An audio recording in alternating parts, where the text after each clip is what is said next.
David Fine Media, taking the spoken word to the next level.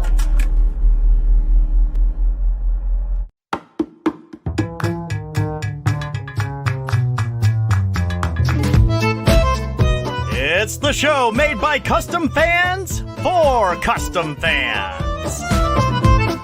Every week, the guys get together to talk customs, wrestling, memories, and more. Join David Fine and friends now for the Figure Guys Podcast. And now, ladies and gentlemen, the Pod Daddy himself, Mr. David So Fine.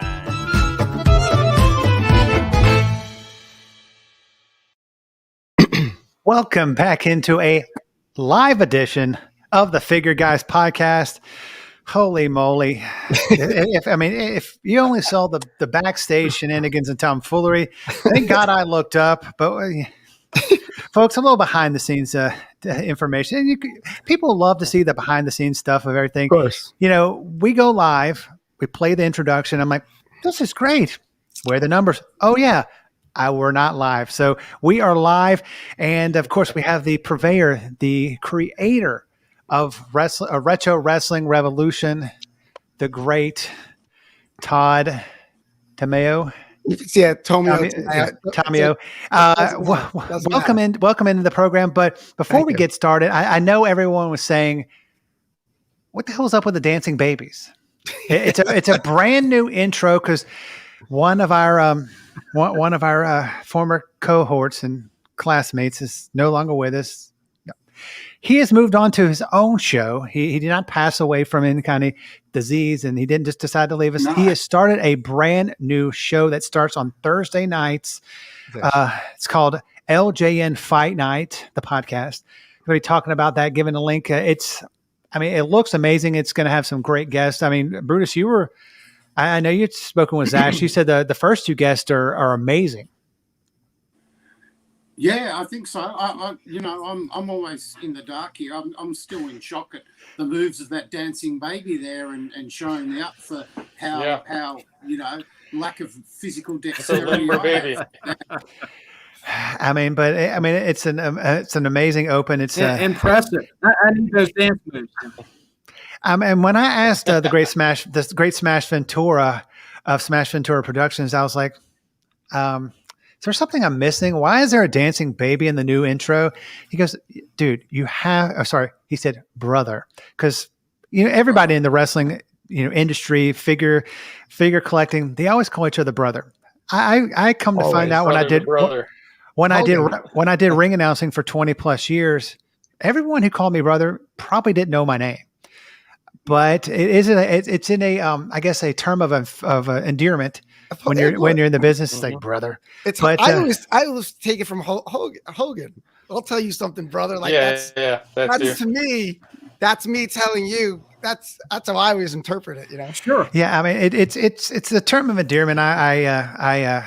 I hold it fondly when my wrestling brethren and the guys on the podcast call me brother. But we have an amazing episode. I guess we didn't scare away Matthew. I mean, he's decided to come back for another exciting edition. And Tyler, you look like you're in the closet. Are you on the balcony? Come out of the closet, Tyler. That's where I'm broadcasting live. Yeah, I'm corresponding. Are you in the bathroom? You got me there. Okay, let's move on. All right. No, I'm just kidding. I can rely on him. He always. If this became a skit. Hey, why not? We gotta ask Todd if he can make a custom, figurine for you. What figurines did you? What are the miniature? Oh God, why am I drawing? Precious Moments. Precious Moments. It's a running joke with Tyler. We give him the business, but no. To get back to to the business at hand. I mean, Todd, thanks for coming on. I mean, when I saw your Instagram and the pictures and the stuff that you've done, I said, David, we have to get this guy on the program. And I appreciate you said, hey, let's do it. And I just want to welcome to the program, and thanks for coming on.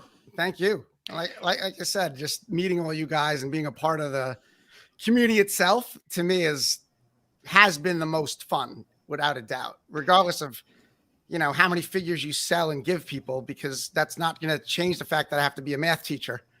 I have to be a math teacher all the time. So what the connections I make with the people and the customers and memories and fans, and it's priceless. It's really, I meet the people in Canada. I have friends in Australia now who call me mate and legend. That's the other one that I like a lot. When they call you a legend, you're a legend, mate. That's like my new one. I've never been called that, but speaking you of, got to do something epic, and they're like, "That's legend, mate. It's got to be strong." You've done a lot. You've done a lot of strong stuff. You're Tito Santana. You're Sin Bodhi. We've had Sin Bodhi on the program. Right. That guy.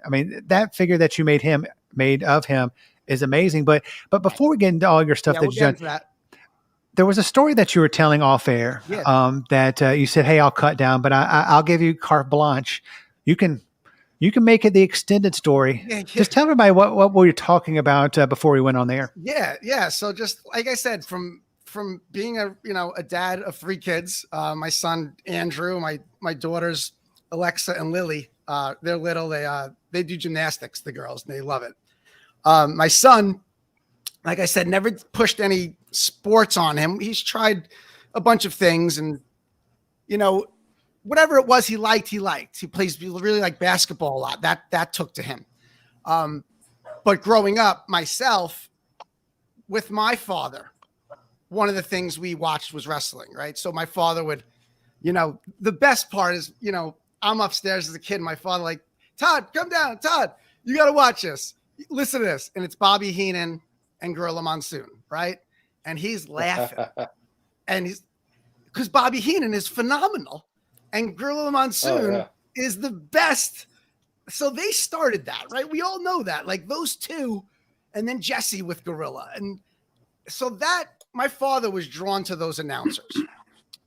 And then the wrestling in general, we're as kids, we're watching at the peak of this stuff. Andre getting slammed by Hogan. We all know the story. Nothing is better than what we lived. And it's fact. It's not like an opinion. People know it's the golden age of wrestling, right? So that was all happening. And as I'm a kid, also these LJN figures come out, right? When I'm a kid, which is another thing now, because now you're like, okay, these are great. They're full size and you can throw them around. They're rubber. These are great. And then as I got older, I was born in 77. So, 89 was the last series, 90, I'm in middle school. I guess collecting toys at that point kind of stopped. So now they just stay with me as I get into an adult and I have all these figures that, they're to me like legendary at that point. And we know how far they've come. So flash forward, my son's 10 years old and he loves wrestling. He just loves it. And he has access to the internet with YouTube. So when he's watching stuff when I'm around and I'm monitoring him, he's taking me through all the WrestleManias. He's showing me clips of Austin, clips of The Rock, clips of Mankind. He starts getting favorites, some favorites that we didn't like at all, but he likes them because he could watch them all the time, whoever it is. He'd be like, "Dad, Big Daddy V, he's amazing. Watch." Okay, Viscera, like, all right, Mabel, like, is that what we're talking about? So it was awesome. And I didn't force it onto him. So we really, now what's cool is now in my head, I'm like, oh, this is great. Because my father was doing it with me. So then I would tell my dad, I'm like, "Dad, you're not going to believe this, but Andrew likes wrestling." He goes, "Oh, that's great." So now all 3 of us are watching like a SummerSlam, right? And that's awesome. And I'll never forget too, he's not, I'll get into it like a little bit, but he's not into it like that anymore. Right. But I have him into it in a different way, right? Because he doesn't want to sit and watch it as much anymore, follow. And I don't really either. And I explained that to him. I said, "I don't really either, Andrew. but you can still create, you can make things, there's other things you can do with it to enjoy it. So, but I'll never forget our last memory of really him getting a move from wrestling was we were watching SummerSlam recently. Was it a year ago when The Fiend like had his first entrance, Bray Wyatt? That was amazing. We had our faces like this. When he came out as The Fiend with the lantern, our faces like dropped. And he's like, Dad, that's the coolest intro I've ever seen in wrestling in my life. I'm like, I know. I'm like, I think, Andrew, that's crazy. That was spectacular. And, you know, he's not there anymore, Bray. But I remember with my son, that was big. So when he was little, he was just saw my figures and he liked them. He saw the LJNs. I showed them to him. These are great. He wanted some of his own. I had doubles. I gave them to him. And, you know, one day he said, you know, where's Smash? And I said, oh, yeah. And he goes, you know, they have one demolition, remember? And then he saw Warlord. He's like, he had a partner too, right? And I said, yeah. I'm like, let me show you. And I took him online and I showed him pictures, the history, you know, prototype images. Yeah, right. Well, that's what we made now. So we weren't even at that point yet, but the one on the left we had, right? So he's like, Dad, you should make them. And I said, what do you mean? He's like, you just make them. You know, I play music a lot. I'm very creative in those aspects where like I get ideas and I do them. So I said, okay, but I didn't really know what to do. Like I knew I was going to use Axe. So to be honest, the first time I started looking up online at custom LJNs and then I came across Zash. I came across Nick Hales, Joe Gador, my other friend Joe, who lives actually by me. Last name starts with a P. Tomeo. Yeah, love Joe. Yeah. Joe and I. Now, all these people I'm mentioning now, like I've now contacted and have become friends with too. Duarte, another one. There's a lot, Sin, you know, all these people now over time, because I did this, I'm now friends with. Because we contribute to each other, whatever we do. So he said, yeah, so make Smash, Dad. So I said, okay. So I looked and I saw what they were doing. So I'm like, you know what? I could do this. So honestly, with Axe, I also recommend this to anybody who's listening who wants to customize and you don't know where to begin. Make Smash, right? Make Smash. Tell them, what should I do first? Make Smash. How do I do that? Make Smash. You have Axe. Like, that's it. Jump in. See what you come up with. So I put hair on Axe, just extend it to down. And then if you just paint his face, you can make them look different. It's that simple. He will not look like Axe if you paint his face as Smash and you still have the LJN look. So I did that and it was pretty good. I liked it. Problem was, that's awesome. When I did another one, it wouldn't look like the one I just did. That flare I did that recently, that's one of my favorite ones. I'll get to that a little bit too. That was one of my favorite ones I did. So the Smash, nice. I do it, and then I make another one. I need another Axe. And I'm like, I got to get another Axe to sell Smash? I'm like, oh man, I got to get another. So now, okay. So this is now like a new problem, right? So then I'm like, no, I got to make more. I can't do this. I got to make more of these somehow. So then I find out, I can cast them. But now I don't want to, but here's the deal. I'm not going to cast Axe and then sell him. He's not mine. It's not mine. I can't sell Axe. He's not yours. You can't just start flooding the market with these knockoff LJN figures, right? I think that at some point it's going to be like, what are you doing? That's silly. But the thing what I did was when I modeled Axe into Smash and then casted him, then I didn't mind selling it because I changed Axe, right? I altered it and I made it something different. So I didn't feel as bad at that point because I'm like, I'm not selling Axe. I'm selling Smash, who was never made. So what's the difference? So I wasn't competing with anything. Anyway, so after a while, it was just a lot of work making more, casting bodies. I'm pouring rubber. Plus, you want rubber to be nostalgic, right? So now I have to learn how to pour rubber and make it so it feels the same way. And just after a while, it was a lot to keep up with, where I'm shaking my head. I'm like, I can't keep up with this way. There's got to be another way. But as I'm doing it, I'll never forget, we're picking up my daughters in gymnastics. My son says, Dad, what are we going to call ourselves? I said, oh yeah, that's great. He's like, we need like a name, like a faction, or like a wrestling league or something. I'm like, yeah, totally. And now I'm like amped up. I'm like, yeah, what do we got? What can we do? I kid you not. He didn't even think. This is like a 10-second thing. He says, Dad, Retro Wrestling Revolution, RWR. RWR, those are your initials.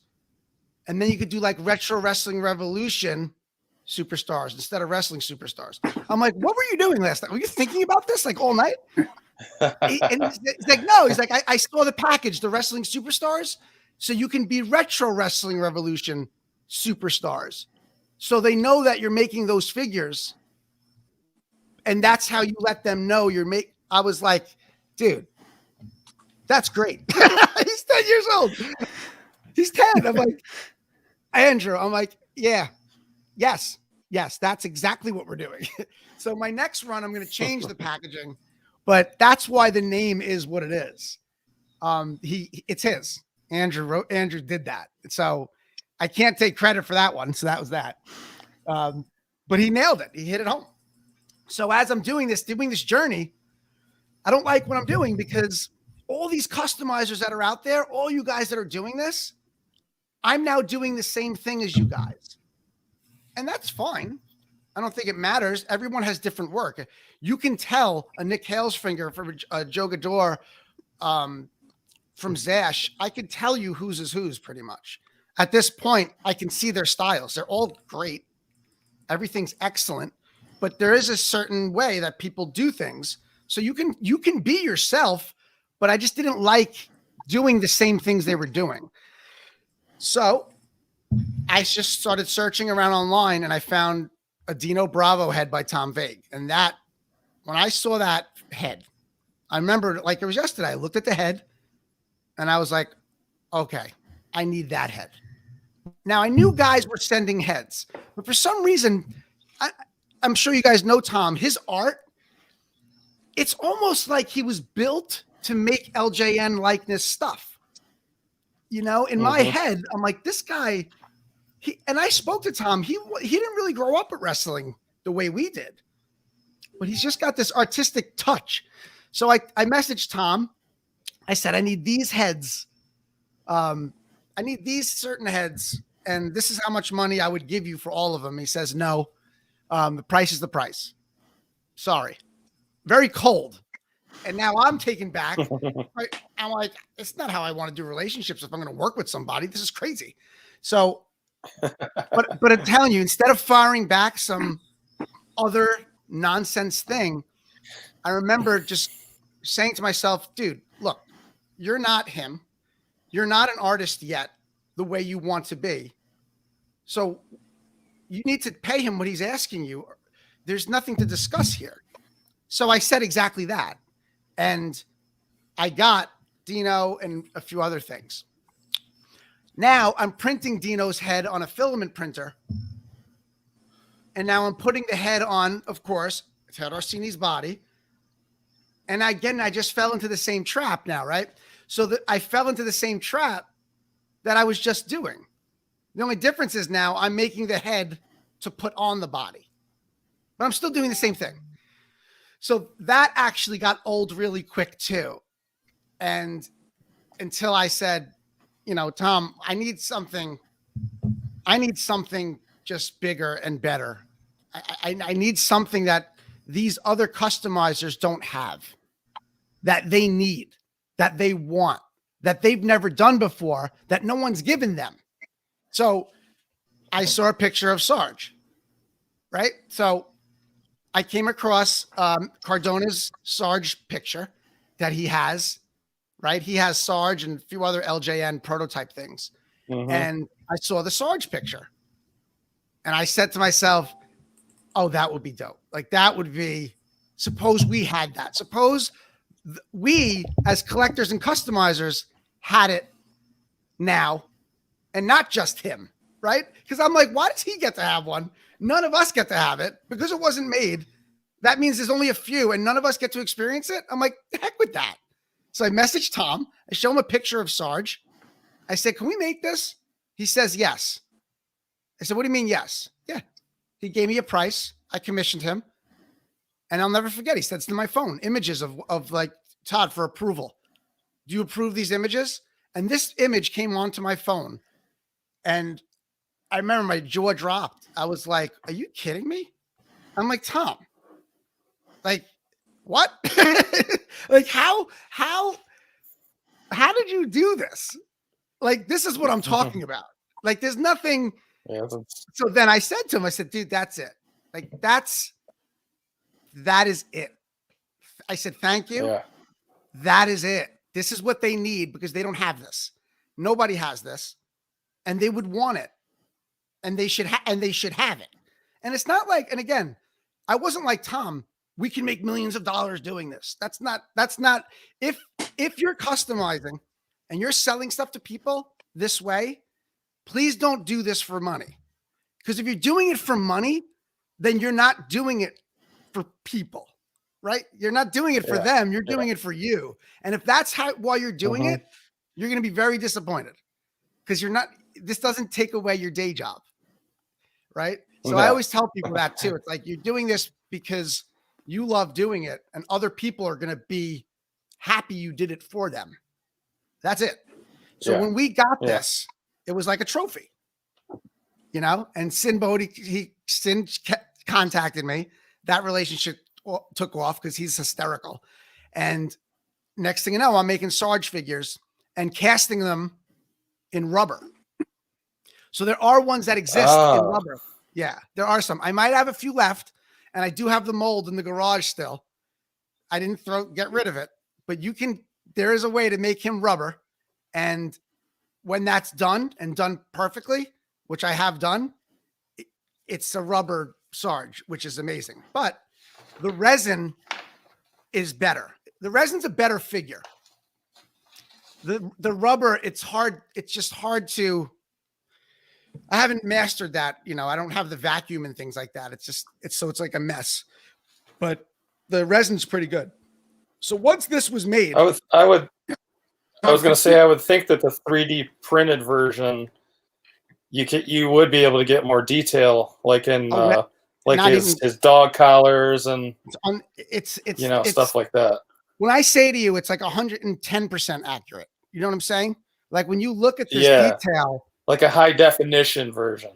Yeah, even his belt has like the little, you know, it's exactly. It's the high definition version. So that's why when I was printing with filament, I'm like, I can't do this. So what happened was I started getting heads from warsmen because now Tom, remember, follow the path, right? Tom sends his heads to Joel, who's the warsman. Warsman sends his heads to people. So I'm like, who's this warsman guy? So now I got to know Joel. So I meet Joel, right? And Joel's sending me heads now. And now when he sends me the heads, again, I'm back to where I started, putting heads on bodies. So I'll end that now, right? That's going to end. But when I hold the warsman's head, I'm like, what the heck is this? And it's like this pure silk resin. And I message him like, Joel, what is this? He's like, it's a resin printer. What's a resin printer? Right? So I see what resin printing is. So I say to myself, okay, here we go. I got to where I am now, right? I'm solving problems along the way. How do I make figures like Tom using a resin printer? I asked Tom that question. He says, you need to learn ZBrush. Nothing else. So I said, okay, other softwares can do it. Yes, Mesh Mixer, Blender, blah, blah, blah, blah. Learn ZBrush. So there's a learning curve that's like, I can't tell you. In fact, I'm actually teaching Sinbodi as we speak, ZBrush. Digital sculpting, which is cool because when you teach it to somebody, you get better at it. So that's a good thing. And working with him is so much fun because he's excited about wrestling and things like that. So once I learned ZBrush, and when I mean learn ZBrush, I mean sending stuff to Tom saying, what do you think of this? Him saying, no, this is garbage. What about this one? Honestly, no, Todd, not good. And it kept going on and on. And like I said, on my Instagram, you see all this stuff. There's stuff that I don't show that's not good, but I could just delete it. But I've gotten to the point where I know how to make something good or not good. Now, can things still be better? Yeah, of course they can. But like that barbarian that you're showing, for example, I did that body and everything. Tom did the head. So when I commissioned Tom to do heads for me, his heads were coming in. And as his heads came in, I would sculpt bodies so I could house his masterpieces. But I was specific. So I would sculpt like looking at Warlord. I had Warlord. I'm like, okay, if they made this, it wouldn't look like, you know, when you make a figure in likeness of what we wanted it to be, it should look like what it might have looked like, if that makes any sense, right? So I try to keep the height the same, the body. I didn't want some obnoxious pose. Warlord was like this, so maybe a barbarian should be down. Like, I don't know, something simple, right? So now that I can sculpt bodies, you know, I'm experimenting now into the head likeness. And my biggest triumph was, I don't know, do you have the picture of the Shawn Michaels in there? I don't think you sent me that, but keep going. What about what else we have in there? I forget what else I sent. There's some heads. Oh, this flare. I did this flare head. I did these flare heads. These flare heads I did. So when I did the flare, when I did flare, and I sent to Tom, was it Flair or Shawn Michaels? It was something like that. Whatever it was. He said, this is great. Who did the head for you? Now, Tom knows. Tom does the heads for me, right? So when Tom's looking at my work, he's like, dude, this is great. Where'd you get the head sculpt? That's fantastic. I said, Tom, that's mine. And he writes, I think you got something, bro. And like, you know, you have to understand. Wow. That's like 2 years. This was 2 years ago I started this. So finally, Tom Vague says to me, that's good. I'm like, thank you. Huge compliment. Like, thank you. Thank you, Tom. And then I'm like, okay, now I know what he's talking about now. And I know how to achieve those results now. And the other thing is too, it's not like I turn on the computer and this happens. When you guys make figures and everybody else does it traditionally, like we were doing and I was describing, modeling, cutting, old figures, whatever you're doing, I do the same thing, but I'm doing it on a screen, right? So I don't have to worry about glue and I could do whatever I want. I can make a mistake and then fix it. I can move, I can shift, I can reflect, right? So one of the examples I like to explain to people, which is a good way to get into digital sculpting, is this one, right? So this is Virgil. So my digital sculpting recommendation is Virgil. All right. So why Virgil? All right. So I said, if I'm going to make Virgil, he's got to look really close to what the $1 Million Man looked like, right? Because that would be cool. Yeah. Somehow, someone got a high-res 3D model of the $1 Million Man online. I've tried to replicate my LJNs to digital. I can't yet. From what I found out, the software you need, it's a lot of money to do that. So this guy, whoever did it, okay, so he has that. Either way, so I have $1 Million Man. Someone also put the Virgil Hasbro head. Now, the Virgil Hasbro head has no glasses. So I said to myself, okay, this could be cool. I got it. So I take Virgil's Hasbro head, make it bigger, put sunglasses on it, and keep them on there. Don't make them removable. Keep them on there like the Johnny Valiants and stuff like that. Okay, $1 Million Man, cut his arms. Now you got the sleeves. Take the money hand and duplicate and reflect, right? Duplicate the money hand, reflect it. Now you got money in both hands. I have Virgil. And like, this is, this one, and the end result was not, did I sculpt it? Yeah, I sculpted it. Did I come up with it? Yeah, I came up with it. Did I use other parts? Yeah, which is what other people are doing to get results too. But by doing that, you get something that's completely in line with what they would have made. They wouldn't have made anything much different than this, So that's a good lesson. If you want to get into digital sculpting, taking in meshes and things that people have done, slice and dice and like Frankenstein the stuff to make it. I'm way past that now. What I do now is I made a generic LJN body. I made one. Like picture like what's a good one? I don't know. Any LJN body that's just standing there with knee pads and arm pads or whatever. And I learned how to pose it using animation. So in my animation software, I can make him into different poses. From there, I'll sculpt. So I'll be able to start with what I want him to be doing.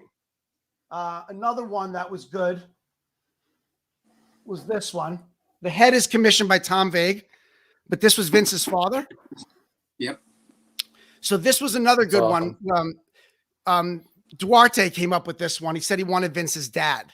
And I said, oh, that's Duarte dope. wants everything. He wants one of everything. Every figure in the world. He comes up with it. He wants all the wrestlers. So he said he needed Vince's dad. So I commissioned Tom to do 2 special heads that I didn't tell anybody about. It was Vince's dad and Stu Hart I have. So when I did those, again, at this point, could I have done Vince's dad's head and made it look like this? I can probably have done a likeness head sculpt of Vince's dad, but I can't do as good as Tom yet. I knew that if Tom did it, it would be what I wanted. So I had Tom do this head, but I did the body. So I kept the body very simple so that when he's standing by Vince, he'll have like his arm on his shoulder, like talking to him. But, again, I did the body for this. Tom did the head, but as time's gone on, I started to do more heads because, I say this when Kobe passed, Michael Jordan spoke about him, and Kobe Bryant would call him like at 3:00 in the morning, asking him about his moves and stuff like that. And Jordan always said it was like his little brother. I did that with Tom Vague for months, years, like 2 years. Tom and I just bothered him. I'm trying to do this. How do you do it? He's like, oh, use Booleans. And that's all he'd say. Like, in other words, Todd, I can't teach you to do this, but I can tell you something that might help. Because in the end, you have to learn how to do it so you can make it yourself, Yeah. So it's really good. The shout out I really have to give now that my story has come to an end, like at least the main part of the story has come to an end, is my girlfriend Tara she tolerates this stuff. Very patient. She's good. She's good. She really supports and really tries to see what I'm doing, because it's not about watching wrestling, right? And she's now seen okay, he's not really watching wrestling. He's trying to create things to reach out to other wrestling community members. And that's exactly it. So when Tito Santana's getting his figure and holding it, or Barbarian's holding his figure, Sarge replies on Twitter, "Hey Maggot, where's my figure?" Hey Maggot, yeah. So and I messaged Sin. I'm like, Sin, is that really Sarge? He goes, yeah, bro. We have to get him one ASAP. So oh God. So I send him Sarge one. A few guys, Edge, who's Sin's friend, he talks to. It's cool when you realize, oh, these guys are really, really good people too, who really like this as kids, and paying attention. Yeah, right. I dig the wrestlers that are into it, and they appreciate it too. It's not so bringing up Sin, that was a surprise. I said, when I make my new wave of heads from Tom, I'm going to put Sin in it. So we get an accurate Sin head sculpt. And then I did the body. And I'm glad one of you guys mentioned that you liked it, right? Was it Matt? Who said they liked the Sin figure? Yeah, I think it was me. I mean, it was amazing likeness. Yeah. It was just a miniature version of the real thing. Right. So when I made him, he didn't know. He didn't know about his head. I told him it was a surprise. I was going to make it for him. And then I did the body. And I remember I wanted it like, gritty and strong. And in the end, you got the bunny and you got the ducky on his boots. Right. And it came out really good. And his appreciation to what I did, was, he's like, Todd, this is crazy. Now I don't paint everybody's stuff. I can't. I don't have time. So one of the big things I do is send you things unpainted.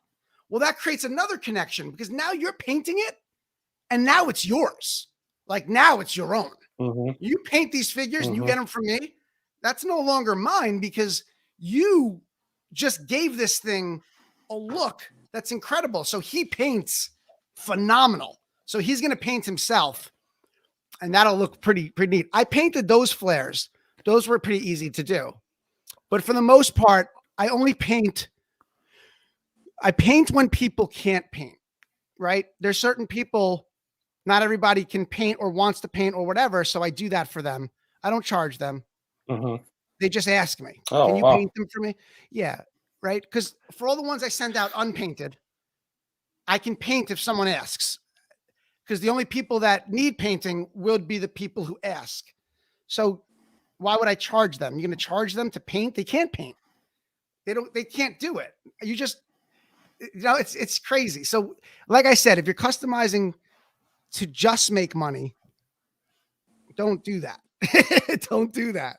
You should do it because you want to make things that people want and that people can't have, And Todd, your work, your finished work extends into packaging as well. And a lot of people often wonder, how is it that you actually, what do you make your bubbles? Do you buy them? What about the cards? How do you double-side print? All that sort of stuff. Yeah.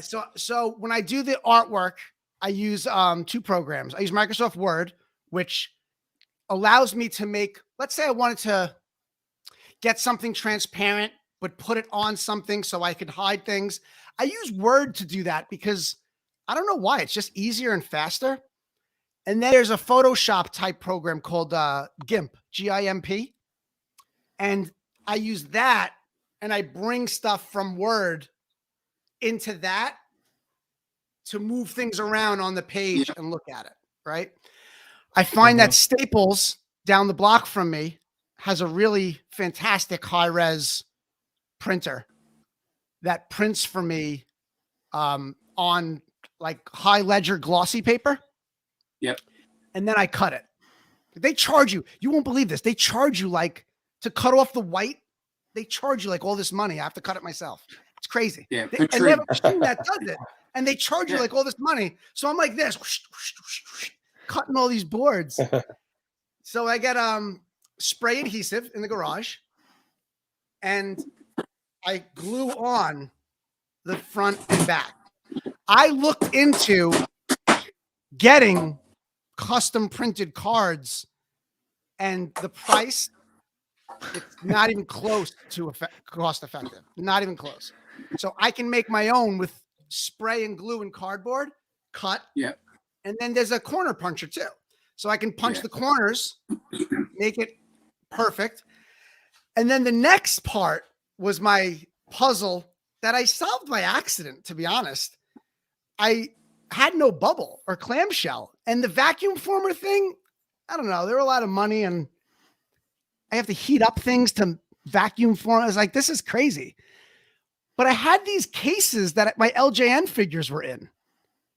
Those plastic boxes without the cardboard were what my LJN figures were in. So I was looking at my LJN figures and I'm like holding the box and I'm like looking around like, can I just put this here? So I hot glued the case from the collector's warehouse. Now you could take off the top of the bubble blister and the bottom stays on. I'm looking at your Instagram and I'm looking at your Barbarian. So I'm following it through and people can have a look at that and you see what you're describing is all those parts. Yep. Yeah. So in other words, now I say play or display, right? So now I say you can play or put it back and display it, because that's the number one thing that would bother people, is that I can't take it out of the box, right? Well, we solve that now. Yeah. Because now you can enjoy it however you want. So, and then I make the little poster in the back the same way. Yeah. I'm looking at that. Yep. I made versions of the little poster that were the same size as the bubble, so I can put the free poster inside, like they rolled it up. Remember the next round, I'm doing trading cards. I made a trading card set where the cards are the figures that we've made. So there's like a Tito Santana prototype card of him and a painted version from somebody. So I'm going to include either the whole set of cards. I'm probably just going to include the whole set of cards, because you have to remember too, one of the things I also do is, like, when people buy things from me, I give them like Macho Man scepter and crown, an extra head. You know, I don't just give them their figure. I give them something else, because sometimes the cost to make something is so low that it doesn't matter whether you sell it or not. You should just give it to them so they have it, and then they don't expect it, and it's fun. So I like, you're right, going to the carding and the packaging and going to that length. You know, it matters. I think it matters, because then people realize, like, you actually care about what they're getting, you know. But that right there is my favorite so far. I want to make that so bad. I haven't printed it yet. I want him banging on the table so bad. And there's a contract. It says WWE contract on the table. And I want Hogan and Andre like looking at each other. So my next idea was the Hogan and Andre like looking at each other over the table, and really taking the LJN figure to like what's the next level? Well, these figures, they need like another level, right? They need another look to it. So that's what I'm trying to do. I'm just trying to figure out how to make these just look better, right? Look better. Because to be honest, the ones that we used to have, a lot of them do not look like, they don't look good. Yeah. Right? No. That Andre, the first Andre, that's a terrible figure. It looks nothing. There's about four distinct sculpt styles that run through it. So, yeah. Right. So that brings me to why what I do doesn't really get in the way of other people, because I am a different style, right?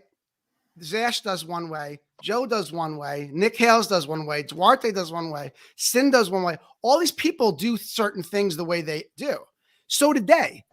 Look how the LJN line evolved, right? The Hogan at the end is one of the best figures. The Hogan it's one of my, that figure is unbelievable. The face, the pose, that looks nothing like the first Hogan. Yeah. So they did that too. They had different artists. They had different styles. Well, the final Hogan was by Bill Stanhope, who was in charge of the line from 85. Which one was that? The last one? Bill Stanhope. So the last one. Yeah. And famously, you know, he got I've seen the signed Polaroid, "Thanks for the hair." So I think it's "Thanks for the hair, brother." Oh, that's cool. That to me, when that figure, when I look at it, like that to me is what they should have always looked like, right? So you don't like Paul Orndorff? No, I don't. It's weird. It's like bulky, because Paul Orndorff had like, you know, he was compact. But do I love the figure? Yeah, because that's what we had. That's what we grew up with. So I love it. It has to look like that, right? Because if it doesn't look like that, then that's not what we grew up with. So I always appreciate that sculpt, because that's what we had. But going forward, we have the ability now to make things still look like they did, but a little more, I guess, them, right? So that's it. So I don't want to, I like to contribute to the customizers that are already working and doing things, to me, contributing to them and doing things like Zash made Jeff Jarrett. I did Jeff Jarrett's hat for Zash. He's like, Todd, can you make me this hat? And I said, oh yeah. And if you see the hat with the J's, with the stars, I did it. And I did it. I mean, it's Jeff Jarrett's hat. And I looked at Cowboy Bob Orton's hat. So the way that fit on the head, we figured, okay, let's make one that fits on the same way. I did that. I made the J's. I mean, it's Jeff Jarrett's hat. There's nothing. Yeah. So that was cool. So that's only, but again, I contributed to somebody who does customizing. And to me, that's exactly what I wanted to do too. I like working with people and collaborating, because together you come up with, you can't do this yourself. Something totally different. You can't do this yourself. Everything I do is fueled by Tom Vague's inspiration. Fact. Everything I do now and every sculpt I do, everything I show and everything I put out is a Tom Vague idea look in my head, because I learned through his art, right? I looked at his art and I learned through his methods. So now I sculpt with that in mind. You can't, you don't want to do this yourself, because I don't want to reinvent these things. I don't want these reinvented. I just want more of them. Right? I just want more. Yes. I just want more cool ones. I don't want to change everything. I just want more cool figures. Yeah, we want the Haiti Kid. You know, we want the missing series. When I listen, from you? I remember being a kid, getting that letter, and at the bottom right it said Haiti Kid to be released. Kid. Yeah, the Haiti Kid. And I remember I was like, so as I got older, when this customizing started, I remembered the letter and I said, oh, that would be good. Yeah. So I shortened the body. That's cool. I got like a smaller body and I made a tougher Haiti Kid. Right. So Tom did the head. I just made a smaller body, you know, so he's little. Yeah. But it was a cool idea. This you get for free. Oh, that's a perfect example. I give this to people. You can't buy him. You can't purchase him. You can only get him if I give him to you. And if you buy a figure from me, that's cool. I give him to you. And it's one per customer. I keep everybody's address on the USPS thing. So I've been sending him out now to people. He just shows up in your mailbox. So which is cool, because that's cool. And they're like, Todd, they're like, what? And I mean, that's what I'm saying. You give someone this for free, and they're like, holy cow, I have Haiti Kid. And you can't purchase him unless you purchase it. So if you buy a figure from me, I'm going to include him. That's it. And, I mean, when you get Barbarian, he's upstairs. I put Warlord in. I casted Warlord. And I have like 15 or 20 casted Warlords. And if you buy Barbarian, I give you Warlord. And the reasoning behind that is, well, I know I'm casting Barbarian, Warlord. He's not mine, but I'm not selling it. I'm not selling it. Yeah. I'm giving it out. I'm not profiting off him. So that's how I get away with that in my head. I'm like, so you buy Barbarian, I'll give you Warlord too. So it's like little things like that really change the idea of what collecting and customizing is together with like people, you know? Yeah, I mean, it's pretty reminiscent of the Golden Age. If you buy Randy Savage, you get Lenny Poffo as well. That makes sense. That's it. Are you trying to say no one would buy Lenny Poffo, so they just give it to him? No, I reckon Lenny Poffo was one of the most entertaining wrestlers, and the Genius was one of the great characters of that time. He's on in my phase 2 figures. He's one of them. He comes out good. But see, that's the thing too. Like you bring up the Genius, great example. So he's in my phase 2 list. I wrote it down already. I mapped it out.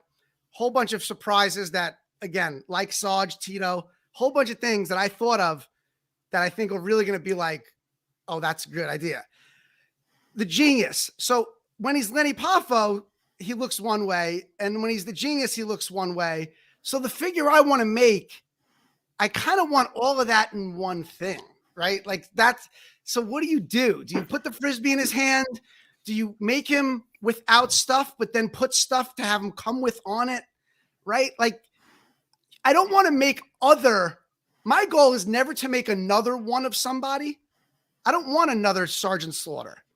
I don't want another Tito Santana. I want one Lenny Poffo figure. So do I make him as the Genius, or do I make him with the Frisbee coming out and Leaping Lenny Poffo's Leaping Lenny Poffo, right. And then just make the Genius mustache. Right, and the Genius stuff make you and the Genius I would make the Genius hat separate. And his hair's flat and he's bigger and right. And then the Genius stuff is separate. Yeah, because now you have one figure that can do both. You know, it's a different character. And it's a different. One thing I need to maybe say: if viewers are sitting here and they're listening to Todd talk about what he's doing and wondering why he's not investing like in a new boat or a new jet ski or a new holiday house, you can see why. And this is about the love of it. And you're not going to turn into Ted DiBiase doing this, that's for sure. No, and that was never my intention. It really was the excitement of I finally did something that people wanted that they didn't have, because that's ultimately when I go back to what my son said in the beginning. He said, you know, Dad, you should make it for them. You know, you should make Smash for them. You should make him. And the way I took that as he's like, yeah, that would be cool if we did that for people. You know, but everybody made Smash. So, and I saw that. So again, what is it? If you're going to get involved and do this for fun and enjoy it, how can you make it so people, you know, get something from you that they never had? And that was tough. It was really hard because, like I said, I couldn't find my place amongst these great customizers. I had no place, right? These are years and years of people making phenomenal things. And I had no place. So like wrestling, right? You come in, who are you? What's your character? How do you differ? What makes you The Rock? What makes you Stone Cold Steve Austin? What makes you Mick Foley? What do you do? What am I going to do? Who are you? You're a math teacher. You don't do anything. What are you going to make? And I use the sense of, you know, my modern sense of technology, and that I knew technology was the way. Like I knew that. I knew technology is the way you're going to be something they're not and something they'll need from you. That's it. If they need a head, if they need a body, if they need a certain figure, they're going to need that from you. And the only way they're going to get it is if technology gives you that at this point. You know, I couldn't achieve these results. I can't achieve these results any other way. It just, I couldn't. It was frustrating early. It was very frustrating not being able to make what I want. Right. And then Tom really pushed me, because Tom gave me the tools. Right. I always say, like, Tom was like the coach and I'm the player, just listening to everything he's saying until I have my own style. Yeah. You know? Well, now I do it myself. Yeah. We're born with abilities and we absorb them from the people who bring us up and other things. But to turn an ability into a skill requires discipline. And then to turn a skill into a competency requires you to be able to do that again and again and again, but not in a mass-produced way, in a way that's actually bespoke and for different people. And Matt does that as well. And so it's about, you know, learning, but perseverance as well. And you really paid a lot of respect to the other people who've helped you along the way. And we often talk about that. And this is one of David's reasons for having the podcast in the first place, is I really appreciate the community together. Yeah, that connecting the community together. Those people who sent me the Barbarian picture also sent me the Tito picture.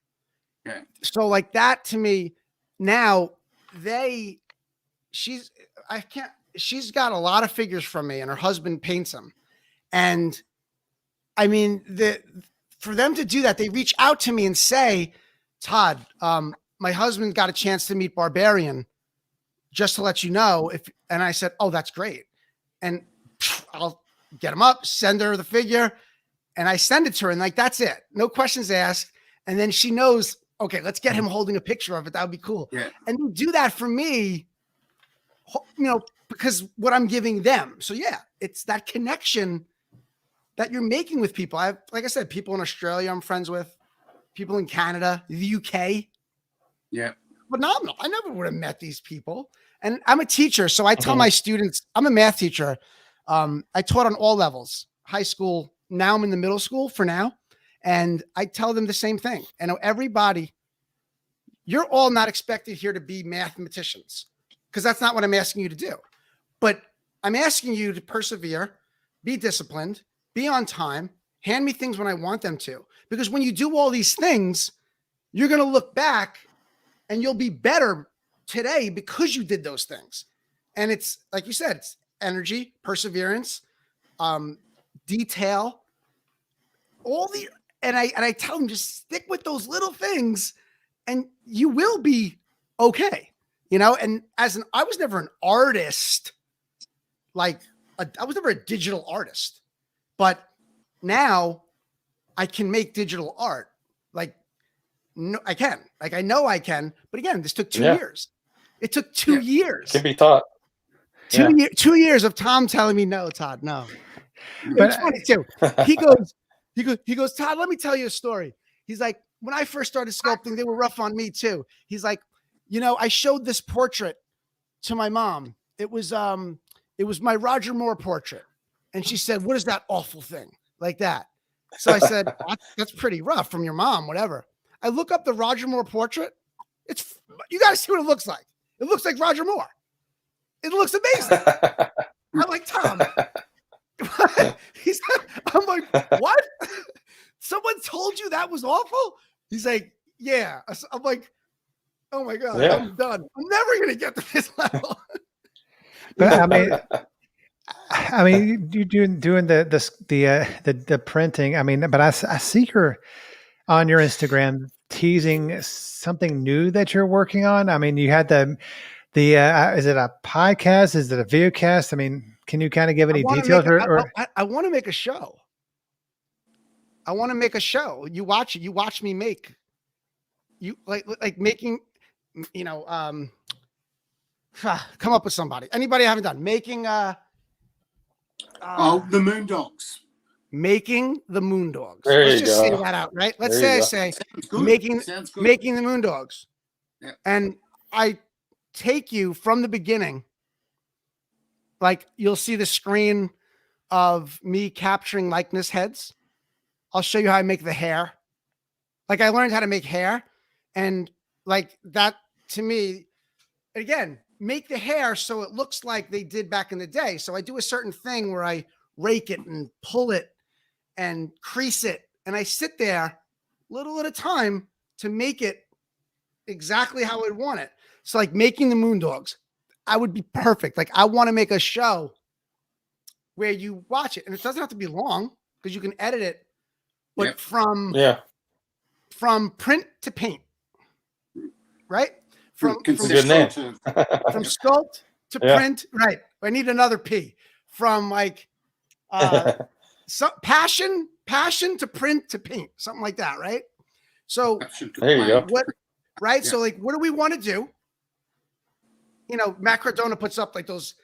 I can't stand. No, I can't. I get bothered at those sketches, this and the side sketch, and just make the figure. What are you doing here? We're sketching. Just make it. I know you're digitally making it. So sit down. What are you showing us a picture? Make it. I never would want to take that time. Right. I feel like we're wasting a step here. So I would say making the Moondogs would be great. I would take you from the beginning to the end, to the paint, to package, print to paint to package, like that. Yeah. There you go.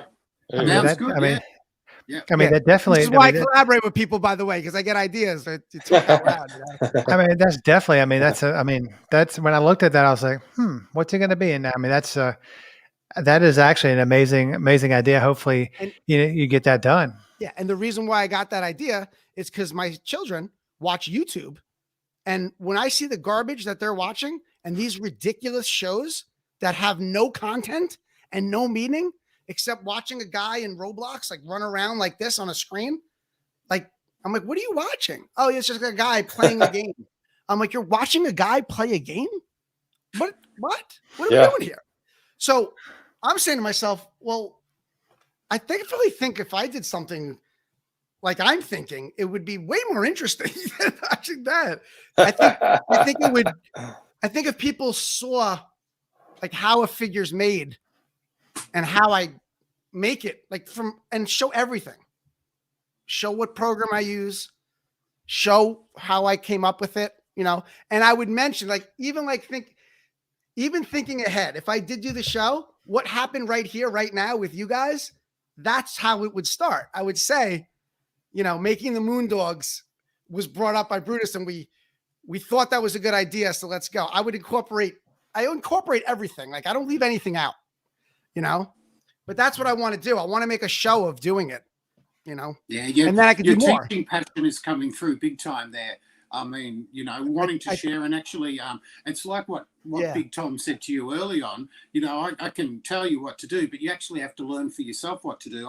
I'll guide you. I'll coach you. It's like having a mentor. We become better at things by listening to people who are better than us. Not all advice is good, as we know. A lot of advice isn't good because it's the nature of the person who gives it. But those who know, you can tell by the way they say it, and you listen to it, and that's how we become better at stuff. And without a doubt. And Sin is a great explanation of this because he calls me. It's a 3-hour difference. So we were on the phone the other night for like 2 hours. I have him on speaker. I'm in front of ZBrush. He's in front of ZBrush. And it's cool because now this is Sin Bodhi. He's a wrestler. Like he worked in the business. You know what I'm saying? He knows. He drops names like he knows these wrestlers, these guys that are bigger than life that I grew up with knowing, and he knows them as people, as friends, but he's on my phone and I'm teaching him ZBrush and he's a great student. He's passionate. He learns. Passionate. He learns too. He learns so well. And because he does that, I feed off that. And I'm like, listen, we're just going to learn how to do this tonight. And he's like, let's do it. Awesome. Cool. And he's just so, and every time he gets stepped back, he figures it out and goes forward. And now his passion for learning, and I could see him becoming a wrestler. I could see it now. I'm like, oh, I could see why he's so good at wrestling. Like he's got that drive.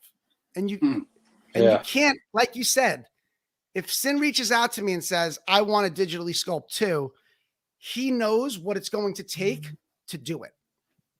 And he's willing to do it. So that's important. You got to have that. And sometimes you should not say no to Sin Bodhi because when he was on the episode, he was at a school and he beat up a lonely student. And you don't say no to Sin Bodhi. I mean, is Sin Bodhi out of character or in character? You do not say no to him. Yeah, he makes me smile, man. He really does. He's very polite when he breaks your arm. Yeah. Yeah, I mean, when we had him on the program, Brutus, I know you probably remember, I thought we were going to literally have a murder on the podcast.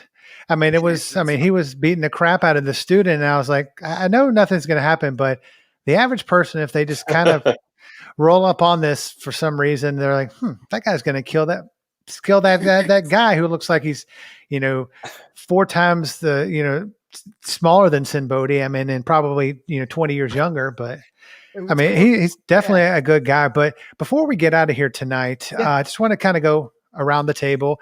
What is everybody working on? Todd, is there anything that you're working on that you would like to, kind of drive people to your Instagram? And also, where can people find you on Instagram? Yeah. So on Instagram, it's at Retro Wrestling Revolution. I don't do Facebook because too much social media. My girlfriend, Tara, who I love very much, always talk about this. Social media, it's just too much sometimes. Yeah. And you're a teacher. It's toxic. Yeah, and I'm a teacher. It's like, I don't. Yeah. So what do? I found one platform, Instagram, that it's so easy for me to communicate through it. And then my website, which is retrowrestlingrevolution.com, you can just run over there and click and get whatever you want. But on my Instagram, I encourage people to reach out because my projects are never everything I think of. Duarte, for example, who wants all the figures, right? said the Gorilla Monsoon. I made Gorilla Monsoon. He's like, can we make Gorilla Monsoon in ring? I said, we can. So I took Tom Vague's head and I modified the head and expression so he looks a little more mean. And then I made the body. I made the Gorilla Monsoon traditional photo that you would see from him. So I never make everything that I'm thinking of only. So I encourage people to DM me and message me, hey, it would really be cool if we did this. The only thing I say that I need you to do, keep in mind chronologically where I am with the figures. So when you look at my line, I just stopped at like Dino Bravo, Hercules, Mr. Perfect, Gonzalez. Mm-hmm. So you're right. So we're heading into, okay, Rick Martel, Nasty Boys, Legion of Doom, right? I encourage people to push the timeline as opposed to forward. The Rock, Austin, right? We're not there yet. And that sounds crazy, but to me, attacking it that way makes it connect to 1989, right? Like we're still going. Yeah. So that's it. That's amazing. And Mid-Atlantic Matt, I like that tagline. What have you got going on? Anything new on your figures? Oh man, I've just been doing. I started collecting some AEW figures over the past week here, which I said I wasn't going to do. But I watched that. I watched that All Out pay-per-view, and it just lit something inside me. That it just kind of gives me kind of that. It's got that kind of WCW vibe to me a little bit, which I loved. So I kind of been doing that and getting more into working with the filament line to pose the figures like in action and stuff for my photographs. So I talked to Figure Kingdom about that, and he gave me some good pointers on it. And so I've been trying to get a little braver with that, doing some more complicated move sets and stuff. So yeah. Well, that's how you guys pose them. You use invisible string. Yeah. You needed to be. And then you just Photoshop it. What we've learned. I thought you guys were just using real. Okay. So, okay. I see. That's great. See, it's like being a teacher. You learn something new each and every week. And the thing that I learned, and I think I asked Matt this a couple weeks ago, the new LJN Cody Rhodes. What are your thoughts on that? It kind of harks because you're about the same age as me because I was born in '76. So that brings me back to my childhood of collecting the LJNs. Have you seen it, or do you have any thoughts on it? Me or Matt? Oh, no, Todd. Yeah, I have two of them. There's a red variant out there somewhere too. It's not the same size and scale. In terms of the figure, the packaging's beautiful. The figure itself, when you take it out, it's great. It's just not the same size. It's not the same size and scale. And I don't know why they did that. They did that with remember the wrestling superstars from the Jax line? Yes. Right? Yeah. They just, I don't know. I don't understand why would, if you're going to claim you're a wrestling superstar and put it in a blue box, then why are you not the same scale? I don't understand. Like what? So on the shelf, it's not going to be, it has to be the same size as the other boxes. Like really? To me, I don't know. I think Matt Cardona mentioned that too. I don't know what the decision is when someone does that we're missing, right? Because we're missing something. What's stopping them from doing it? Is it money? I think it is space on shelves, And also, as part of the injection molding, you have to make your proper steel cast a little bit oversized. Yes. So that might I'm not sure because you get the shrink down. Yes. So yeah. So, right, the LJNs, from what I remember, someone told a story that when they went, I saw it on one of those shows, when they walked in with this figure.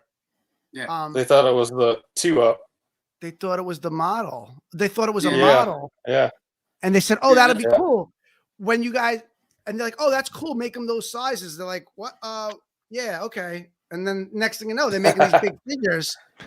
Have it on there somewhere. Yeah. Now that was Bill Stanhope talking about that. It's in January of 1985, because they were made over. That was it. Because originally going to be 5.5 inches with the bendy style, and they couldn't make that's right. at that height. So and the sales reps who had to go out to the stores and try and sell them, and they had a lot of trouble with that too. Like the big size, these big 8-inch types of figures. So. Is Bill still around? Are those guys? Yeah, Bill's still around. He's a very nice guy too. Yeah, so he gave me quite a bit of insight to the book to get information. Yeah, I love that. That book is great. It's on my shelf. I love that book. It's on my shelf in my dining room. I have it like on the shelf. It's fantastic. I mean that's it's look. Seeing what you guys do and everything, and it's the same. It's a very similar process. Some of the profiles, 20 drafts just to get that finished thing on that, and that's about what you have to do. But yeah, it's unbelievable. It's a great book. I love it. Yeah, I mean, it's and that kind of that's a good segue. See, it's another thing that only a teacher would know.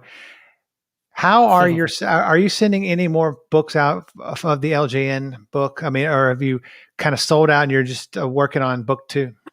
Well, look, I've hardly been online for about the last 6 weeks, which is good to be quiet. This is where I'm at the moment with drafts. So about 4 of my other books will be finished within about 2 weeks. So the real last stage is the editing, the proofreading. You've just got to have quiet. You just got to be away from any sort of disruption to get those fine things. And then I got 2 more to do in this cycle. And so I haven't looked at book 2 for a while, but book 2 is hopefully it's well in the planning stage, and I've done all the match stats and I've done the design and the layout. I just haven't done the research and still need about 20% of figures to fill the holes. So Todd, book 2 is the figures that weren't released. Okay, and so there's about 115 profiles in that one. So using customizers. That's great. Yeah. Cool. I mean, that's definitely going to, be amazing. And another amazing book, before we get out here, the Has book. How is Greenville doing on his sales? I mean, is he sold out? Is he? Oh, that's another amazing book. I mean, it's that beautiful. Oh, that's awesome. The Has 2/3. They've taken on a number of responsibilities in their life recently. So he's just been able to get back online and promote it. And this just, if you go silent, after 48 hours online, you just disappear in the way the current world is. And it's very hard to say, oh, we've got this book, do this, buy that. But I've got actually a few orders to send out today, so it's good to get going. But we're sold about 2/3, which is good. And this has only been out for a few months. Yeah, I mean, it's definitely an amazing book. But one more thing before we go, I'm going to pimp it because since Dash has moved on and doing some other things, LJN Fight Night. That came out good. It's an amazing podcast. It's going to be on 9 p.m. That's 9 p.m. Eastern, even though it's going to be, coming from Australia. And I'm not sure. I think he has brother Brutus Valentine on the program because we always have to have, the statistician, the librarian, or the fixtorian himself, as I call him, and some other fine guests. I mean, it's going to be amazing. It's going to be 9:00 on Thursdays. I think it's going to be every Thursday. It's this Fight Night podcast with the great Zash Man, and I wish him nothing but the best on that program. And I just like to thank Todd for coming on the program. And you are welcome anytime. It's funny.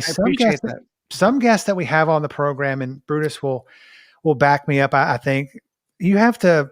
It's kind of like going to the dentist. You have to pull teeth to get any information out of them. I can promise you that would never happen to you. I mean, it was an amazing trip down memory lane, how you started, when your kids watching, collecting the figures, and the way that you came up with the name for the line. I mean, who thought a 10-year-old would come up with that? It's unbelievable. And he did it so fast. He did it Dad, that should be it. And then because you're just going to, the way he did it too was, like you said, a kid would, who's 10. Of course a 10-year-old would come up with that because these are toys. These are lazy kids to bash and bang. And I asked him too, and I specifically said, but we think back to our time and enjoy it, but we forgot what sometimes we thought like when we were a kid, and that was rushing to the store every day. Is there, I'm looking, why isn't Gorilla Monsoon released? Where's Gorilla Monsoon? Mr. Fuji, where's Gorilla Monsoon? Go to the shopkeeper, when's Gorilla Monsoon coming? What's a Gorilla Monsoon? That's what we did. Okay. And now we think, why didn't they make Smash? As a collector, I can't show my collection without having Smash and Axe together. Well, they ran out of money. They went broke, and that was it. That was it. Now we've got you guys. You guys are keeping it all alive for all of us. Yeah, that's the thing. We have now reached the point. We don't need them. Now I'm trying to come up with a slogan like that. We don't. I tell the only difference between me and us and them is we don't wait for anybody. Like we don't have to wait for anybody. They in 30 years we got Cody Rhodes and we got the Young Bucks. The Young Bucks. Yeah. That's what we got, and the other ones don't even count because they're like this big. So in 30 years, that's what you gave us. But yet Tom Vague gave us Tito Santana, and Sarge and Liz and like I don't understand what's the problem now? Why? And I think if they avoid the rubber and go a different route, then offer the figure in a different material and just the same likeness and size. I do it and people love it. They don't care that it's resin. They like it. It's lighter, right? It ships easy. So I don't know. I feel like if I had control with like 4 or 5 other people that I've met and we all work together, like we could do it. We could come up with those things, but you have to work. That could make it in that movie glass and so when you got your King Kong Bundy and you smash it over your brother's head, it just explodes. And then you have to buy another. Like the candy glass. Yeah. Yeah, candy glass. Boy, I mean, folks, I mean, this is a think tank. I mean, this is the, probably the smartest 3 people that I know. It's coming up with some great ideas, but you don't get out much then, David. Hey, I don't get out much. I don't get out much. I've been married 22 years. I don't get out much. I just come home, watch TV, hang out with the kid, and go to work. That's about all I do. But it's been another amazing episode. Like I said, Todd, thanks for coming on, and we'll definitely bring you back on in the very near future. Message me your email. Message me your addresses on either an email or DM me on Instagram, and I'll send I just started following you. You follow me on Instagram, Matt, and send me a message with your address. I'll send each one of you a Haiti Kid. Oh, thank you so much. That's awesome. Okay, I gotta say, you have to have one. It's like Christmas in September, folks, and that is a great way to end the show. But of course, I am the Pod Daddy David Fine for the great Brutus Valentine, and for the man behind Retro Wrestling Revolution, and of course Mid-Atlantic Matt. We'll see you back here next week, same time, same place. Talk to you soon. All right.